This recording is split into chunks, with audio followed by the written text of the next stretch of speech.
another episode of the Girl Stop Playing podcast. It's your favorite homegirl, Coriel, here to encourage you to stop playing with your potential and start working for what you want in life and in love.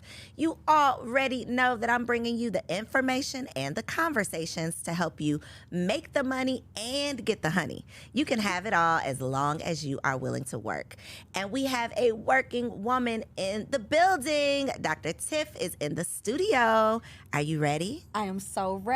Thank you for having me. Look, I'm so excited to have you because this conversation is going to be a little spicy, okay, y'all? What I got on my card, we probably ain't even going to get to what I got on my card, okay? Because the conversation that we had before the camera started rolling, I think that this is definitely going to be a conversation that you are going to want to share with a friend. So go ahead and send this video on to one of your girlfriends because this is going to be not just a juicy conversation, but y'all are going to learn a lot. So get your notebooks out and get ready for this girl talk. Okay, so let's just start by allowing the people to put some respect on your name. So we're going to give you a proper introduction. Go ahead and tell the people, what do they need to know about Dr. Tiff? Well, I am Dr. Tiffany Williams, and baby, it has been a journey. But I am a financial strategist. I've been in business for over 15 years. I scale and teach small business owners how to make multiple 6 and 7 figures. I've created over 27 seven-figure earners, allowing them the opportunity to work with me hand in hand to learn diversification, to learn how to have asset protection, and to build not just their personal, but their business for generational wealth. So that is my area of expertise. I love it. So we always talk about, like, we throw out the term generational wealth, but we don't often have the conversation about how to actually make it happen. Absolutely. And a lot of my audience, well, 99.99% of my audience is Black women. And as, you know, women who desire to become wives, who desire to become mothers, having a grasp on, like, what generational wealth looks like and how we can actually attain it, it a lot of times falls back on us because we're managing these households, we're raising these children, we are preparing for the, you know, for the future generations. And so I think that this conversation is going to be good, not just juicy, it's going to be really good because we're going to put some substance to the generational wealth concept of, like, how is it actually possible. But before we get into that, I want to start with, like, the pre-business, because we're going to talk about business, but we got to get in your business too, just a little bit. So before Dr. Tiff, yes, what were you doing? Maybe, like, in these streets. What was you doing, Dr. Tiff? Goodness, before I was Dr. Tiff, honey, I was Tiff. Come on, Tiff. Okay. Listen. Where's Tiff from? Let's start there. I'm a native from Detroit, Michigan. We got a Detroit girl. Y'all know Detroit girls do it a little different, okay? We got a Detroit girl in the building. So what was you out here doing in these Detroit streets? Listen, I was an underdog always, and raised by a single mother. My girl, but was abusive. Very. She was very raw, very hard, very uncut. Just to give you a little example, and it's gonna make you cringe, but my mother done put guns to my head. She done bust a window with my body and hung me out the 2nd floor. I had that type of mother, but I still loved my mother because that's all I knew. And so moving forward. Wait a minute, we can't move forward. Hold on. We got to move forward. Was that a reflection of her childhood? Yes, a reflection of her childhood, her upbringing, and just. Was she a product of abuse? She was a product of abuse. Okay. And she was extremely, anything you could do, I could do better. She was hardcore, she was raw, but she still had a heart. Mm-hmm. And that was the way that she showed love. Now, did she miss any of my activities? No. Was she still the neighborhood mom? Yes. Was she going to cuss out everybody's kids? Absolutely. Were they still going to come back and eat with us? Yes. You have siblings? I'm an only child. Wow. Okay. I'm an only child. Okay. So when you are experiencing, I ask because sometimes it's, not even sometimes, I imagine all the time if you're experiencing those traumatic situations, because yes, at this point, like, you are a mature, evolved woman. So you can probably, you know, apply, like, your mature mind to some of the things your mother might have been going through or why some of the things happened the way they did. But in that moment, when you were a child, I can imagine that experiencing those things alone, like not having a sister or a brother to go through those things with, or to say, hey, you know, this hurt me, or, you know, this is how I handle this. What are you going through? Or how did you experience it, or whatever? I can just imagine that it had to be tough going through those things alone. What do you think that experience, how do you think that affected who you grew into? It affected me tremendously. And it wasn't until I was in my late 30s that I really got over it. And You're not in your late 30s right now? I'll be 41. Wow, you're looking good. Thank Okay. you, sis. Thank you. Okay. Yeah, so it had a lot of wear and tear on me. I was a product of my environment. I thought that was normality, but it really wasn't. I got to experience love from my friends, parents. I got to experience massive love from my grandmother and my grandfather, and my mother's mom as well. But my grandparents on my dad's side, I was more closer to. He's been on drugs since I was 2, so they took on his responsibility and obligation. So I had a form of balance, but it still was, all I ever wanted from her was to be recognized, loved, and appreciated, and to be shown like she's proud of me. And for many, many years, she didn't do that. Even as an adult, I yearned for it. All the time, like, just be proud of me, you know, in my most vulnerable and deepest and worst situations I've ever been in. She would support, but it would still be the hard love support when I needed nurturing. So it hardened my exterior. It built in me I had something against women. Anybody that reminded me of my mother, I didn't want to connect with them because I knew I could lash out and tell you what I really feel, or punch you in the face because you're not my mom, you know. And even in those times of abuse, it got extensively like high because I would fight back. I remember grabbing her and slamming her. That's where the gun came into play. But it was because I was exhausted from it, you know. But it played a significant part on how I loved my son. I gave him a lot of that because it was something that I was just learned, and I had to realize it was wrong. In my relationships, romantic relationships, I was hard.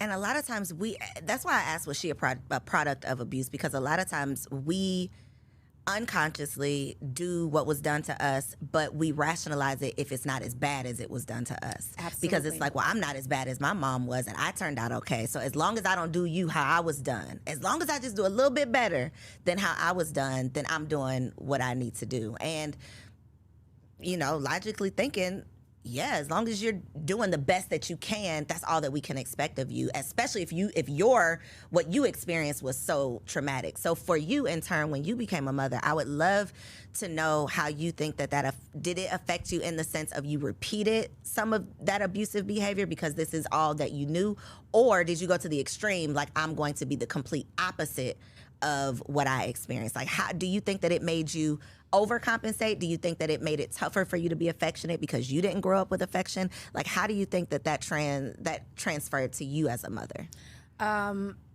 It transferred to me, and I gave that same type of love for a very long time.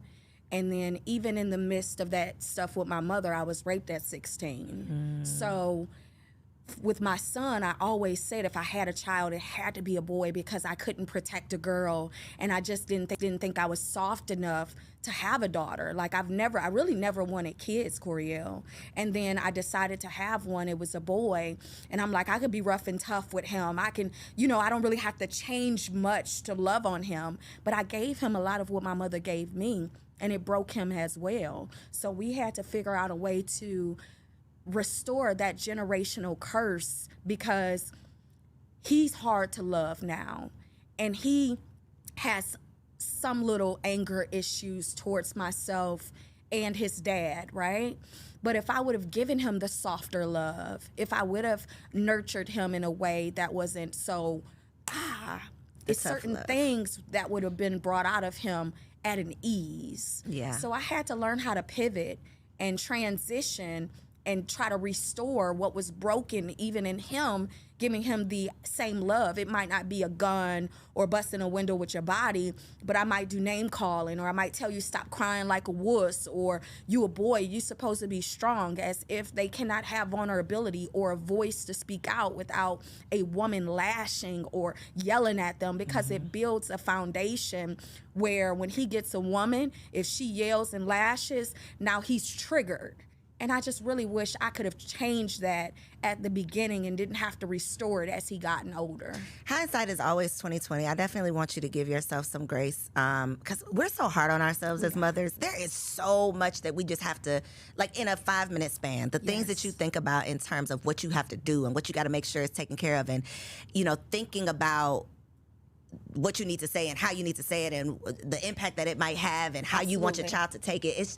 And my son is 2. And I'm still thinking about the things that I say and do and what he sees, how it's going to impact him in the future, how he's going to repeat what he saw, how I am the example of a woman to him. You know, it's so much responsibility. That's why, you know, as women, I think that the bulk of the responsibility does fall back on us when it comes to these children. And that is why we have to do all that we can do to become the best that we can, because their lives are going to be shaped by the life that we're living, you know, and what we give. And so I just say that to say I do think that you have to give yourself grace because you did the best that you can, you know, the best that you could with what you had. And when you realize your best wasn't good enough, you decided I'm going to make it better. I'm going to do whatever I can to improve even now, you know, what I'm putting out, because you understand the impact. But it's generational. You know, like you said, it's generational. It's a generational curse. We talk about generational wealth, but in order to build that generational wealth, we have to peel back the layers of these generational curses, because a lot of the things that we're subconsciously doing, it comes from slavery. Like things that happened before we were literally even in this body, before we were having these experiences, before we were, you know, here, we were there. Absolutely. And so many of us have not recovered or even acknowledged what we went through when we were there. And so we don't understand that our natural instinct to spank our kids comes from us being whipped. We don't understand that our natural instinct to curse out our children or to belittle our children came from us not wanting the slave master to see any value in this child, because they ran the risk of them, you know, taking them away from us. If they see that they're worth something, you might want to take my baby. So I got to curse him out in front of you, you know, so that you know that he's worthless. And it's these little subconscious things that we don't address, that we don't acknowledge. And then our kids, who are way more removed from slavery than, you know, our great grandmothers, they're dealing with these same things, not even knowing why. So they grow up and they repeat the same things. And so it's literally just like this revolving door. It's so much responsibility. It's so much work. It is. It's not fun. It ain't sexy. I mean, it's not, but it's necessary. It is. It's so necessary. And these conversations, I think, are healing, because there's somebody who's going to watch this that's going to say, wow, I recognize now that I did XYZ to my child because of what was done to me, and I had never even connected the dots. Right. We're like the evolved generation, right? Yeah.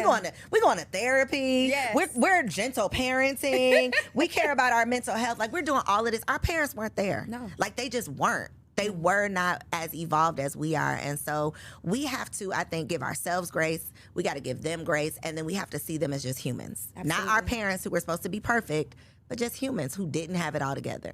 Yeah. Because, baby, I got some mommy issues, too, but we're not going to talk about them today. Ooh, Lord. But we talk a lot about, you know, the daddy issues, but these mamas then did a number on us. Yeah, And for we real. don't always acknowledge that, but we need to. Yeah. So I appreciate you for even being, like, vulnerable enough to share that. Thank you.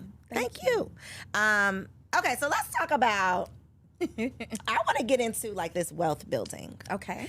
Because we talk about generational wealth. We getting away from the generational curses. We got to go to therapy, y'all. That's going to be the end of that conversation. We need to go to therapy and start talking through some of these things that we've been through with people who are unbiased, who are not going to judge us, who can literally provide us with solutions and tools to be able to take into these experiences. So that's that on that. But when we talk about generational wealth, you got some stuff on this website. I was preparing for this conversation and I'm like, okay, I know we're going to talk about trust. We're going to talk about asset protection, but then it was like hedge fund, all kinds of stuff that, first of all, we might not even know the definition of. Let's just be honest.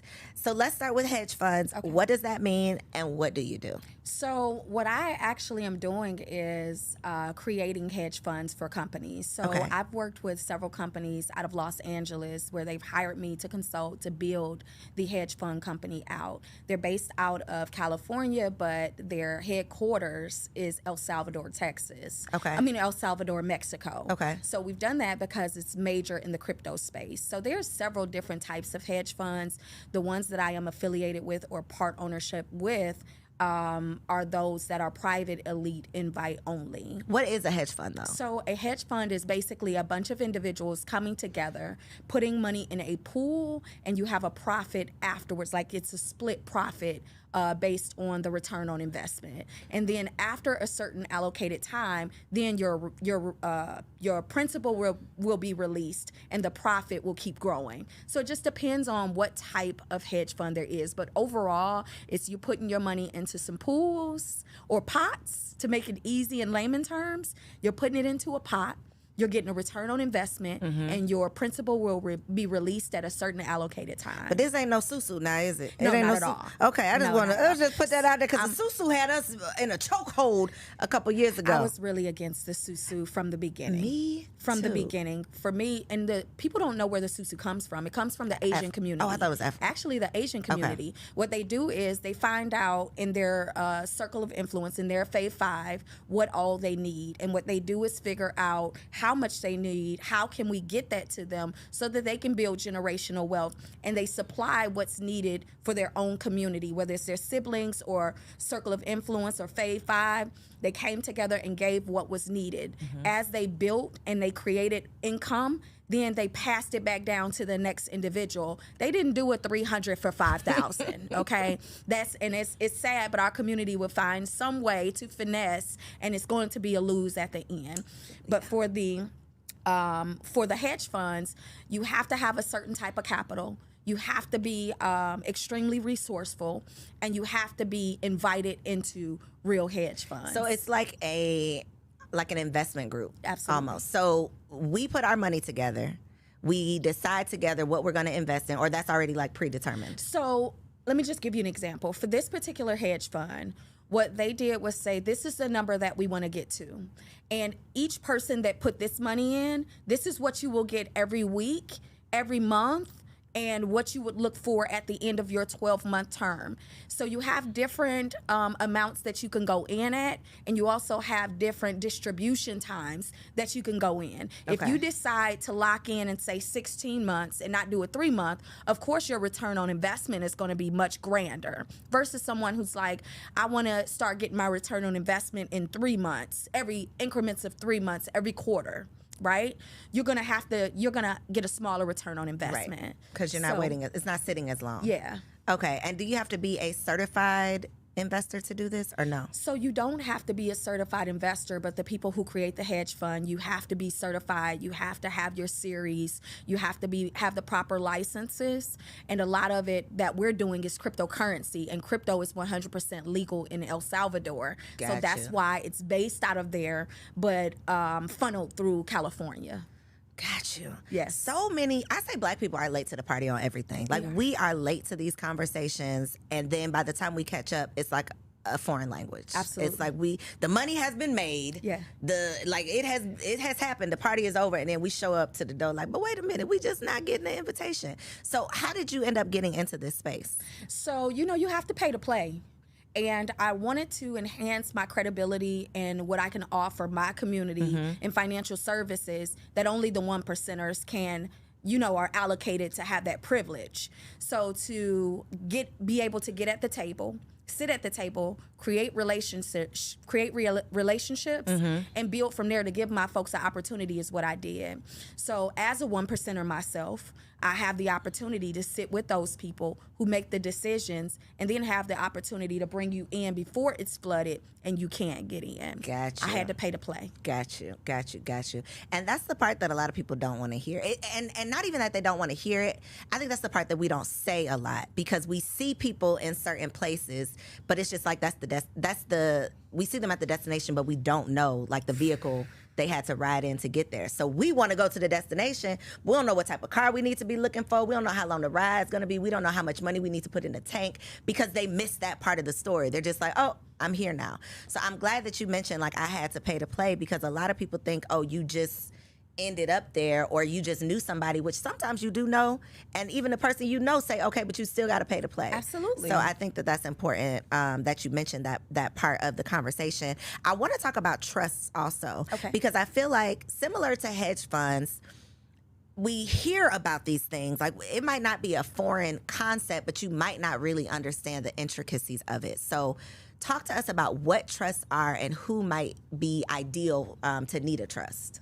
So a trust, you have different types of trust, but what most people know is the revocable, irrevocable, the charitable, the beneficiary trust, or the business trust. So what I do, I work with the number one company who has created the trust that is backed by the IRS, stamped. They have been through litigation and never lost. So you have to look at what type of asset protection are you desiring? Are you desiring an asset protection that secures you while you're alive, or that secures you while you're alive or deceased? Do you want to have an opportunity to gift your children assets that are non-taxed? While you're alive, do you want to pay taxes on only fun, food, or fashion? While you're alive, do you want to have accessibility for people to know what all you have accumulated, or do you want it to be in secrecy, right? So it just really depends on what do you desire for yourself. For Let me tell you what I desire, and then you tell me which one it is. If I want to hide everything I own, not hide. Anonymity. Use anonymity. Okay, if I want to be anonymous with the things that I own, I want to leave something for my children, and I want to be able to benefit now and later. So for me, I would recommend you do a beneficiary trust and a business trust, because I know how excellent you are in that sector. You also have assets. You want to have asset protection. People use the words own nothing and control everything very, very frivolously. The only way that you really, truly own nothing and control everything is have the correct trust in place that is 100% asset protection for your life, for your kids, for your grandkids, kids. That is the only way that you do it. An LLC does not secure your company, your assets, because they can be sued, and penetratable, because if you are operating from a sole proprietor DBA aspect and you have an LLC, the IRS does not acknowledge LLCs, which means that you can still be sued. Say, for example, in front of your house, somebody trip and fall, break their hip. You don't have asset protection on your house, and the only thing that you have is the house. You don't have anything to pay them. Guess what they can do? Take that They house. can come and take that house. But if it's under the trust, because you own nothing and control everything, guess what happens? You're not the owner of the trust. I don't know who owns this house. You're not. They would have to figure that out. But guess what? It's under a trust. You have the capability and the ability to make sure that you are 100% protected from your assets to your bank, from your cell phone. My cell phone is under my trust. You know why? Because my cell phone is a bank. You know why? Because I do a lot of cryptocurrency. So for me to have my cell phone under my trust, in the event something happens and they're like, give me your wallets. Well, my wallets is in my phone, and my phone is under my trust, which means my wallets are protected under the trust. I do not own that, right? So can a trust be sued? A trust, so they do have litigation, and it can be sued, and people don't live in a trust. People always speak, I own the trust, I have a trust. No, you don't. You live in a trust. So if you are not living in a trust properly, you don't have the proper compliance, you are definitely going to be penetratable. For me, it's all about the anonymity, and that's the secrecy of not owning anything but controlling everything. If you don't have the proper CPA for your trust, who actually knows what you can write off, how you can write it off, what is protected, what you have to show as the protection, what receipts you need compatible for the IRS, they will come and eat you alive. And a lot of people have the trust and they say, oh, I have a trust, but they're not living in it properly and they're not walking in it properly. They don't even have it set up properly for the assets that they have allocated for it. So how much does it cost to set up a trust properly? Okay, so I'm gonna tell you how much it costs to set up a trust for me. Okay. The minimum trust that we have is $25,000. And is that, when you say the minimum trust, do you mean the minimum fee to set up the trust, or assets that go in this trust needs to equal that amount? The minimum fee Got you. is $25,000. Okay. And then I do a special with the beneficiary and a business trust. Okay. The information that you give, I'll give you a checklist. I have the number one compliance team for this particular trust. We are the only trust that is a 5-pillar trust that has every intricate detail on the trust sector for asset protection. We have only 14 licensed CPAs to actually excel this trust and be the compliance department for it. There's only 9 of us who are licensed to sell this trust. Not only am I the only Black one, but I'm the second woman. So it's a minimum of $25,000. You have to pay to play. But when I tell you we're going to save you, minimum liability, maximum gain. So in order for that to make sense, in order for me to invest $25,000 to set up this trust, what is a reasonable, like what position do I need to be in for that to make sense for me? Because obviously if I don't own property, or if my business is not profitable, like what's the ideal person that makes sense for? So it wouldn't make a beneficiary trust would make sense for anyone, even if they aren't owning a property yet. Okay. But if they're looking to get one, whenever you get your first property, you need your trust. If you start that business, you need your trust. But I always tell people the quality of life that you desire will come from how you structure it. A life without an agenda has no structure. I saw that on your website. I said, oh, that's good.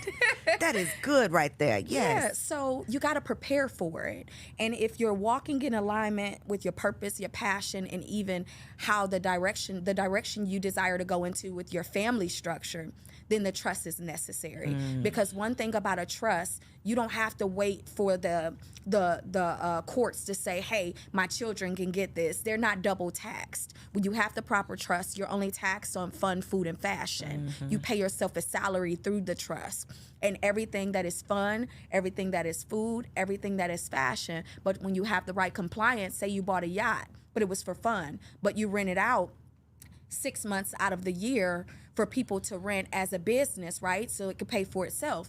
That would not be considered fun anymore. That would be business. That's a 100% write-off. Say you purchase the vehicle. Everybody loves the G-Wagons, right? The weight of the G-Wagon allows you to be able to write the entire thing off, right? But now in 2023, they've changed the rules. But what happens when you just stick your magnets back on there? Now the rules are back to your advantage. So you have to have the proper compliance departments to teach you how to actually live in it to benefit. Because if you're making millions and you're only paying taxes on fun, food, or fashion, the $25,000 to $45,000 that you pay for the trust, look at what you're saving annually. Long term.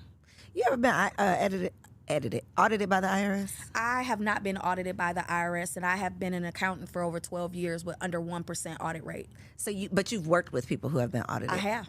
What makes people get flagged? The IRS, you have to tell a story. And if the story is not 2 + 2 = 4, and it's 2 + 2 = 17, you're going to get audited. For you. So even if you think you get away with it for 1 year, 2 years, 3 years, they might come back and say, I need you to give me the receipts for 2020.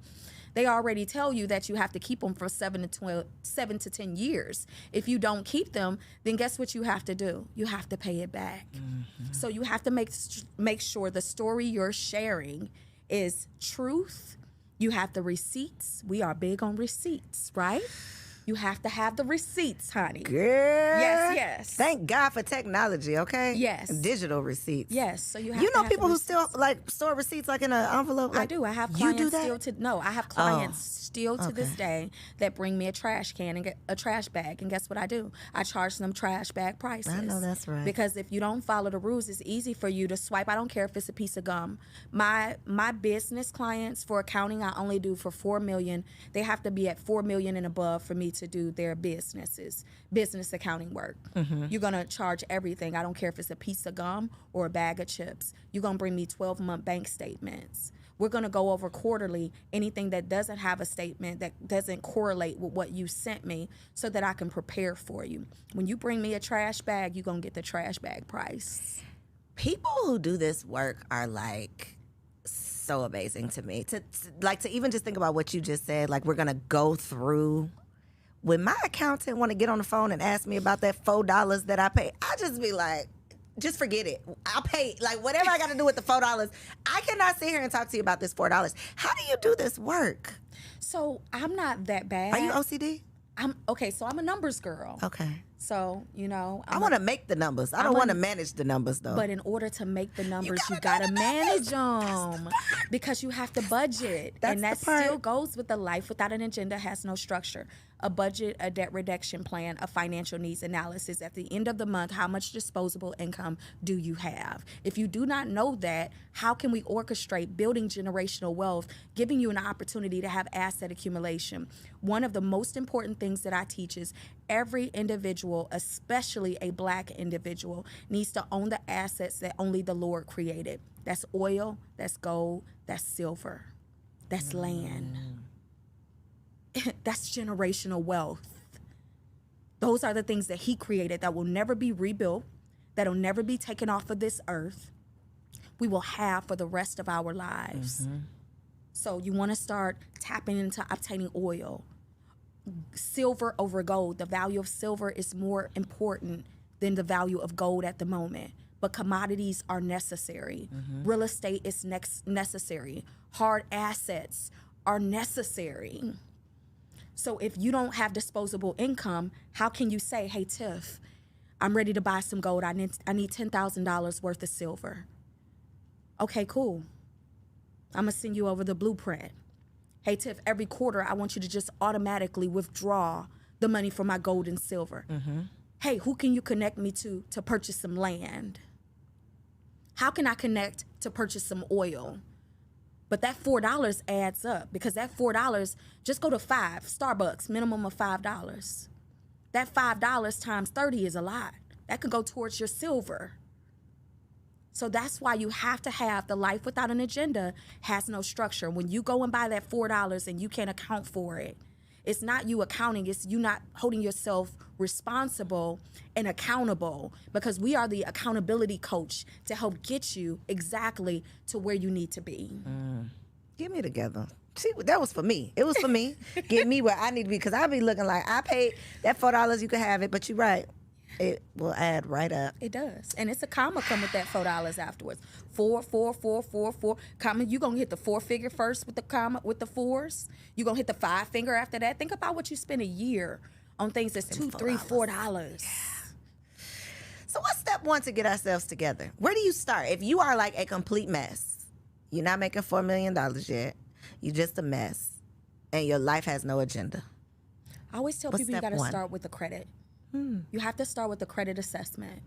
And that's where I started in credit in the credit industry. And it's the most important part of a person's life. Credit is more important than cash flow. Credit gives you what cash flow can't, which is the report card. Because you can come with $1 million and I can come with $100,000, and you can have cancer and I could not have cancer, but I'm gonna get the insurance policy. How effective is your cash flow over my cash flow and my health? So the credit gets you in places that cash flow cannot, because of the paper trail of excellence that comes with credit. That is your heartbeat to your report. That is your financial report card. That tells the creditors and individuals how responsible you are financially. And when people walk around and I got money, I got this, I'm pulling out knots, and you don't have a savings account, you pulling all your money out your pocket, they're not impressed with that these days. Banks have had extremely too much fraud to care about what you say you have. We want to see what you had and how you took care of it. And that's credit. Absolutely. That's that report card. Absolutely. So if your credit is messed up, where do you start? Then where do you start? You got to fix it. You got to start with fixing it. Restore your credit. And yes, it's a lot of people out here that do it, and it's a lot of fraud out here. But it didn't take you overnight to mess it up. You got to find the correct resources, and it's not going to take overnight to fix it. Because what they misconstrue frequently is that I'm about to go and get my credit cleaned up, and I'm about to have a 750 credit score in 35 days because that's what they said. But what about your debt to income ratio? That part. What about your credit limits that you have that are new or old? What about, are you paying the existing accounts that you have? Are you paying them on time? What about those things, right? You have a soft credit score and a hard credit score. You have people who have nothing on the credit go and get 3 $1,000 credit limits, and they're at a 750. Do you think that 750 is credible? Absolutely not. That's a soft 750. You hold the same weight as somebody with a 600 credit score or 550, because you don't have the history. You just accumulated the accounts. And what is it that's comparable to what it is you're desiring out here in the world to complement your $1,000 bubblegum credit card? Not bubblegum credit card. Have you paid for a car $50,000, $70,000? Do you have a mortgage under 30%? You only owe 30% on it. Do you have credit cards, 30, 50,000, lines of credit, 30, 50,000, that you've paid under 30% utilization? So what makes you think you're credible because you have $1,000 credit cards and a secured credit card for $500, but you want $1 million in credit right now and you have not earned it?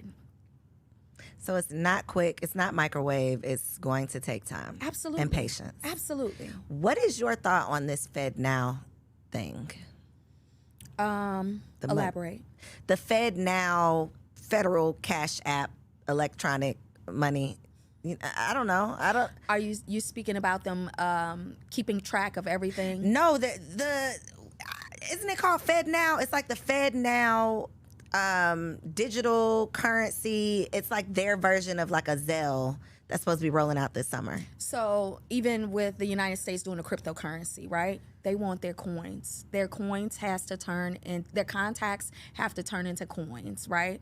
They want their coins. All of this new cryptocurrency for United States, Fed Now, Zelle, they want a piece of the pie, even though they're getting a piece of the pie from the Cash Apps, the Zelles, the Coinbases. But crypto is decentralized, and it's decentralized for a reason. So you have the pros and the cons to that, because the con is, if they shut down on you and your money is there, you have no customer support to call. You're just 100% out of your coins, right? But when you have the United States associated with it, then you have some form of security, like insurance right? behind it, yeah. But if you think about it, how much insurance? Because Coinbase is United States jurisdiction. You get a 1099 from Coinbase. Coinbase just shut my account down a few months ago and told me I can't do a withdrawal or deposit when all the stuff was happening on CNBC with the banks. Luckily, I didn't have anything in it. I had it in my real crypto international banks. But what if I would not have withdrawn my money? I would not be getting anything until they're ready to release it. So you have to look at the statistics. For me, I pay attention. You know how I follow money? I follow money from wars. If it's a war, it's some money. Think about how high deficit we are in the United States when it comes to the FDIC controlling our money. We owe China over $23 trillion. But yet, whenever we feel like we can print money for other people in other countries like Ukraine and other places, you can print billions of dollars for other countries that don't support us, but then we lack the education, the practicality that we need in the United States to live here. But we're in a deficit, but we can print money for anybody else. Math ain't math, and it's not making sense. The math does not ever math. But you always know when the U.S. got some money, because you know war is either coming or it then came, and that's where the coins come in at. Gotcha. So speaking of international, because I know you do a lot internationally, you were talking about Dubai. Yes. I'm all in because I literally, one of my homeboys just recently went and got his residency, and he's been talking about it. So then when I saw you talk about it, I said, okay, we got to talk about it, because what is going on in Dubai and what do we need to know? So Dubai is actually, again, we learn things at the end, but I got residency in Dubai about 1.5 years ago. I bought a property there in Dubai, and it's rented out very, very exclusively to where you making your money, right? So it's expensive. It's beautiful. It's one of those places that once you're connected, you are on. For me, I use it for the banking relationships. Again, a lot of my portfolio is cryptocurrency. Okay. So I like to funnel my crypto to my international. I use my international debit cards. It never comes to United States soil, which makes it untaxed, right? So the benefits that you have with having residency there. And then I also got my Moors passport, my 5-star Moors passport. Wanted to talk about that too. Yes, ma'am. Yes. So I'm all for the freedom, and I'm all for being internationally. So what are the benefits are you considered a Dubai citizen? it's not even really a dual citizenship. It's just did a residency. Yeah, but I'm working on the citizenship. Got you. And You don't have to give up your citizenship here. It'll be dual. No, you can be dual. Got you. So in Dubai, you don't pay for medical, you don't pay for school. They have 0 crime rate. You can eat off their floors. Like, that's how clean it is. I tell everybody, Dubai. I went to Dubai for my 30th birthday, and that is one of those places that I just feel like everybody has to experience that. It's like a movie. Like, literally, it is. You're living in a movie, and it's so unbelievable. It's so unlike anything we have here in America it's like mind-blowing, mind-boggling. So when I'm seeing this mentioned, I'm like, it's piquing my interest because, you know, now that I have kids to think about, I'm always like, what makes the most sense for them? And, you know, American schools are just like so awful that I'm always considering. So that's what I was thinking about when I saw your Dubai. Like, would this be an alternative for children? Depending on how you want to bring up the kids, Coriel. For me, I really am in a position in space where I'm like, every couple months I want to go somewhere different. I was trapped for so long. I want to experience new cultures, eat different foods, speak different languages. Yeah. You know, just encounter diversity at its finest. So it was more so about me creating banking relationships and being in the backyard of people who I do business with on the crypto side heavily. Gotcha. That's what it was about more for me. And then having that ownership and properties international, that's not the only place that I desire to have properties. Right. Because when I want to go, I want to go. If I say, you know what, I want my office to be in Paris, which Paris is not one of my favorite places, but I want my office there for 3 months. I like blue water and white sand. I want to be able to go wherever I desire to go and still make my money through the airways. Gotcha. Was purchasing property a requirement for the residency? No, but it helped. Got you. It helped. Okay. Yeah. Okay. Because I didn't get the 1 year, 3 year. I did the 10-year residency. It gives me funding capability. It also gives me really good banking relationships. But it gives you an opportunity to have access to things that visitors could never. Got you. Yeah. Okay. And some of it is G14 classified. I was about to say, okay. Yeah. I see you. I see you tiptoeing on the marble floor. Okay. Yeah. I could give it to you afterwards. Okay. Is the more, what did you call it? The Moore's Hold on. Let me passport? tell you what I put on my notes. Sovereign citizenship. Yes. That is what I would like to say. Is that G14 classified? But we could talk about it. Okay, let's talk about it. So, because go ahead. yeah, go ahead. Come on, give it to So me. this is one of those kind. Me and my husband, we be all in on this stuff. Okay, we be like, oh, we could do it, but then we ain't do it because we got a little scared. So when we were having our first son, we had the conversation around like, are we gonna get him a birth certificate? Because we were supposed to have a home birth. Didn't work out, but we were supposed to have a home birth. So in our minds, we weren't going to the hospital. So in our minds, we didn't necessarily have to have a birth certificate because we've done all this research around, you know, how you are enslaved once you have a social security card. And how, you know what the internet be saying, what they be saying on YouTube, right? So we were YouTube researching all of the things, and we were trying to figure out how we could have all the rights without being a slave to the system, which in my mind, the only remedy for that, which was this sovereignty. We could not figure it out, but you have. So tell us what we need to do. So I don't have it all figured out. Okay. Because it's one of those things that you are learning as you go, Okay. right? And the education is extremely furthered. A lot of the social media woke people and those who are acting like they're sovereign, they're going to go to jail. Okay, so let's be clear. We want to keep them out. We want to keep your people out of jail. We're not okay? going to jail over here, okay? Tell us the unjail way. Yes. So in order to live in sovereignty, you have to figure out if you're going to go private or public. Okay. And you can do both, right? So for me, I did private in one area, public in another area, because I don't want to owe the IRS anything. I don't want to close my businesses. I still want to keep my social security number. And I still want to be able to actively not be dissolved, but I also used it to my advantage with certain things that I'm still not even done with yet. Like I haven't sent my letter over to the Secretary of State. I haven't sent my letters over to the DMV for my driver's license, because honestly, if they pull me over and they read and I pull up and I come up, they're gonna let me go, right? I don't have to have a license plate. I don't have to have a driver's license because I'm not driving. I'm passing through, right? Driving is an illusion, So it's really a lot of deep. So like it's so much like when you look at the driver's license, all your entire name, first, middle, and last is in all caps. The only thing that is in all caps normally is a corporation.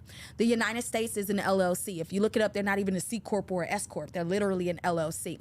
So when you see capitalization in your entire name, they're looking at it like you are a corporation. That's why they are funded. The United States is not just, oh, we just like babies, we're having babies. Every baby that comes out, they are getting a check. We have full accessibility to learn that. I haven't gotten to that part yet, so I'm not going to finesse you. But what I have gotten is my Moors passport with my 5 stars. So as far as me needing certain things to go to other countries, I don't need that, right? And it's fruitful, but I'm really still learning in that. And I have a coach who I trust, who is off the grid, who teaches, and it's a certain caliber of person that he will allow. You have to qualify. He's not on social media. He's not teaching anything on YouTube. If you mention his name, you're out of his program. So you have people that are really walking in this. You have people that have homes and no address up front because you legally don't have to have an address up front, right? So there's a whole walk when it comes to the sovereignty side. And for me, I am not ready to be fully private. Because if you're fully, from my understanding, is that when you basically kind of give up your rights? That's when you can't travel and you can't work a job, or am I wrong? Please correct me. You could travel, you could work a job. Okay. Because it's certain documents that when you hand them that, they're going to be like, oh, we don't take that, we don't this. You want to get sued? You better go to your attorney and figure out how you can make this play happen, because legally and under the Constitution, this is what I belong to. This is mine. This is my right? But the education is so deep. When I tell you, if it's this big, this is just where I am, and I know a lot. Girl, because let me tell you, they pull me over and I would be under the jail because I ain't gonna say the right things. I don't have the right paperwork. That's the part that it's like you don't want to play with it. So as you mentioned, those people gonna go to jail. You probably will if you don't really know what you're talking about. But you won't know what you're talking about until stuff happens, because nobody has like this book of A to Z. So when I go to my coach about stuff, right, he'll say, oh, okay, well, that happened. Send it over to me. Let me review it. I'm going to tell you what to do next, how to do it, whatever, right? Oh, this happened in the airport. Like if I go places and I show my Moors passport, they be like, who are you, the Princess of Zamunda? You know what I'm saying? It's like, it's so unbelievable. Serious. Yeah. It's serious. So like I said, if it's this big, sis, this is where I am. And my knowledge is growing every day, and it's really living in that as well and experiencing it. But I would be lying to you if I said I just hold all the juice. Yeah, but for you real. got a little drip though. I got a little drip. But so that doesn't affect. Obviously, that doesn't affect the business that you're doing and the trust you have. And No. Gotcha. Not at all. Because you don't own the trust. Remember that.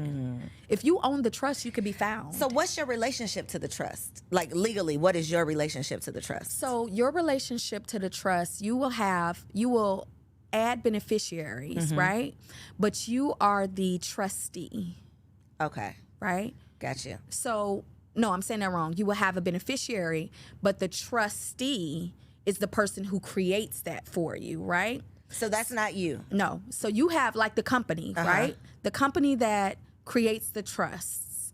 They are the owners of the trusts, for real. Okay. But you hold the weight. Okay. You just can't say you're the owner of a trust. Because nobody you live owns in the the trust, technically, right? Right. The company owns it. Right. Girl, I'm confused. Girl, I'm going to have to... Okay. I got some good info for you I'm going to give to you. Okay. Right? Okay. I got some good game I'm going to give to you. Please give me the game, but not the game that's going to get me in jail. I'm never going to get you in jail. Okay. But I had to just let it be known. There's a lot of people that are really with this woke and private and public, and they're all over social media, and they're doing YouTubes, and they're doing these classes, and they're charging. It's a couple of them that are super dope.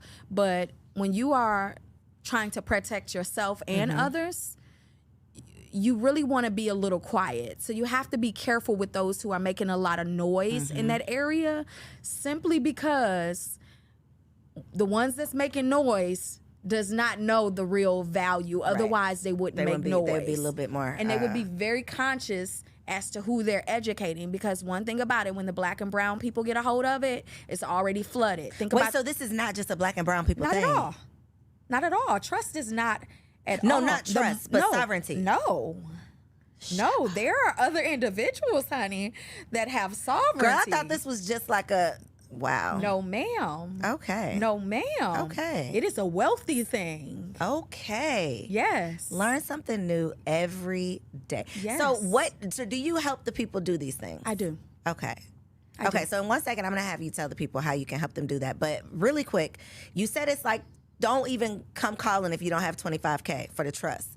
What is it in terms of the sovereignty? Like, what's a realistic expectation of what you would be willing to, what you need to be willing to invest for this process? So the sovereignty package is 25, and you have to qualify. I'm going to do an interview with the individual first, and we have to do a full assessment. The assessment is $497. Got you. And it's no refunds after the assessments, whether you qualify or don't qualify. I'm extremely meticulous as to who I'm going to allow in this space to actually be in my person's space, because we protect each other. Mm-hmm. So if it's, I just want to do it so I can piss off the police, you don't have no foundation, you don't have nothing really substantially built, and your reasoning behind wanting it doesn't hold enough validity or weight to like put that energy towards you, I'm gonna do a hard pass.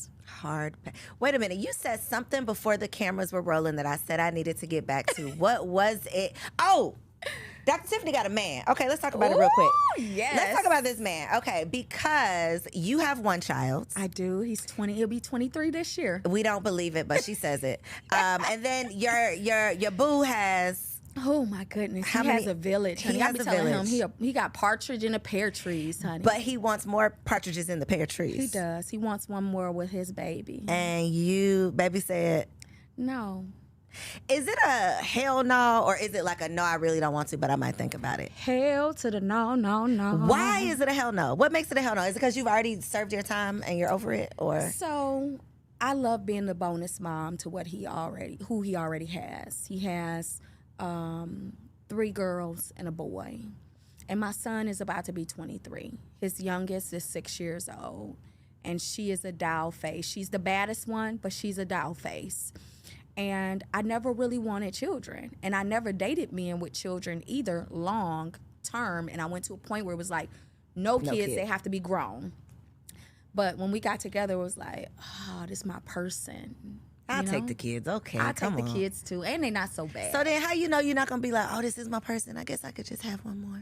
I don't want no more. I don't want, I like the babies, Coriel. I like them from 0 to 6 months. After that, can the Lord raise them up, Lord. Can they just poof and be gone, right? Gotcha. But since I got the bonus ones, you can I'm still experiencing it. Okay. Yeah. But you're having a good experience as a bonus mom. I'm having a great experience as a bonus mom with my guy and the children. And not such a great do they have the same mother?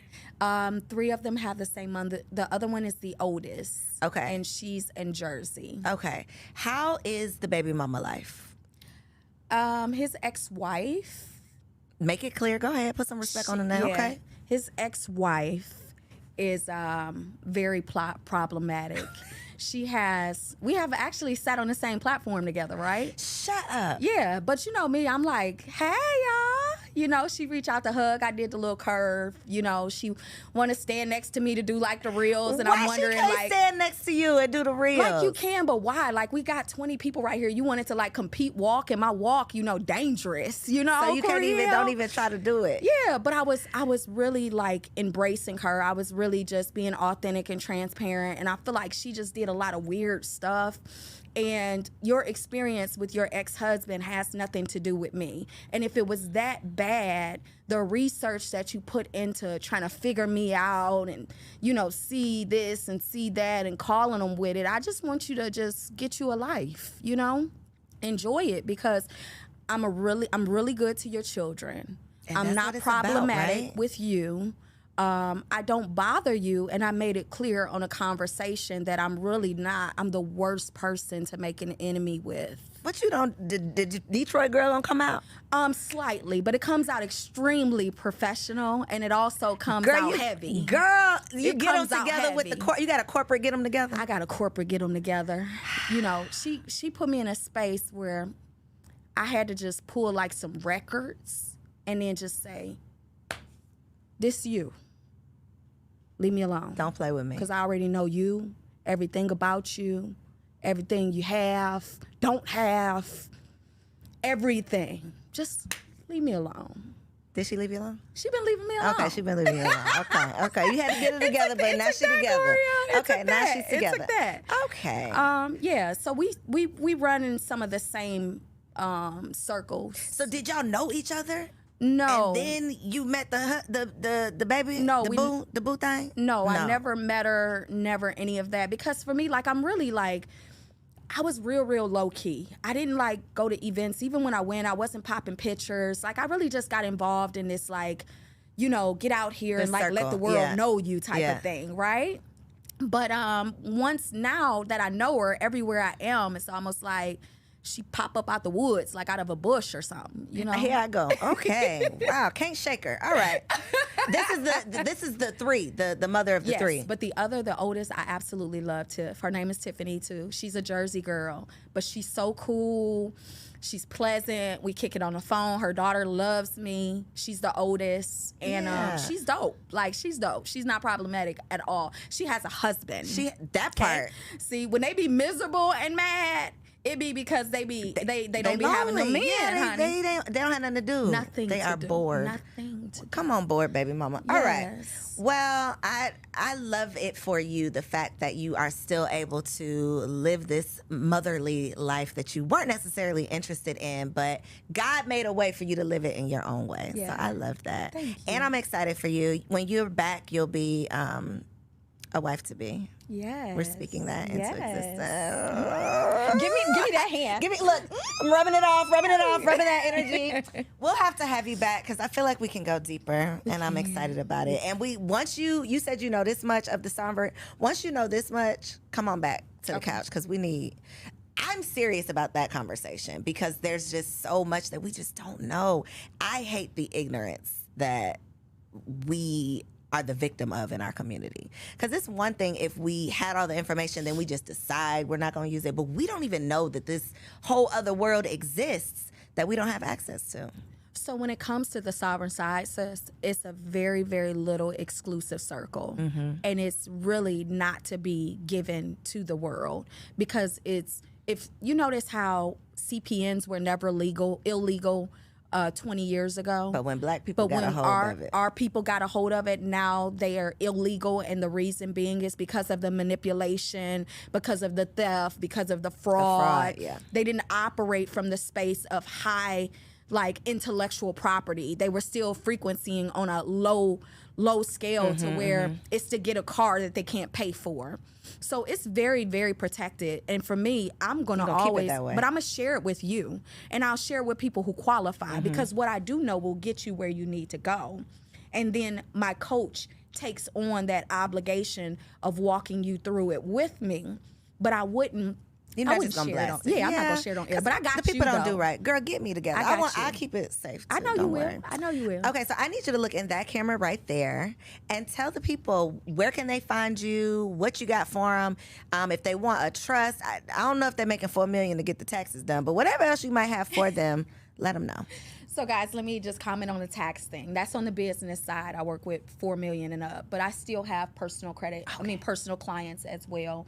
You can actually connect with me on my website, www.whoistiffanyWilliams.com. All of the information is there. If you want an assessment call, if you've listened on Coriel's show, I will give you the assessment call for the trust for free. Ooh. Only if you say Coriel Boss. Come on. That's the only way you're going to get it. So I am Dr. Tiffany Williams. I am your financial strategist. I'm going to help you level up without limitations to hit multiple 7 figures if that is the desire. But we're going to work to get you there. Come on, multiple 7 figures. Come on now. I hope that y'all have enjoyed this conversation. I hope you had your notebook out because it was full of not just juiciness, but so many gems. Y'all, there is no excuse for us to continue to be late to the party on these conversations. You have just learned something, and now I am challenging you to turn around and teach someone else. Make sure you like this video, comment below with something that you learned, and subscribe to the channel so that you don't miss out on any more amazing guests. I love you, and I'll see you on the next episode. Peace.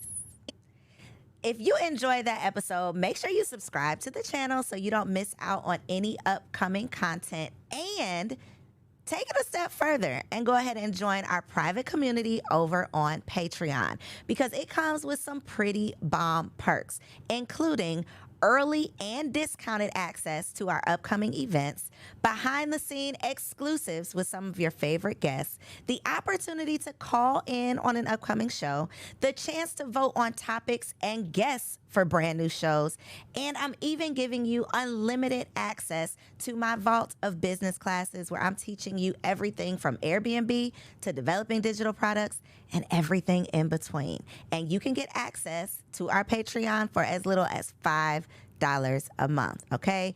Get in where you fit in, and I'll see you on the inside. Peace.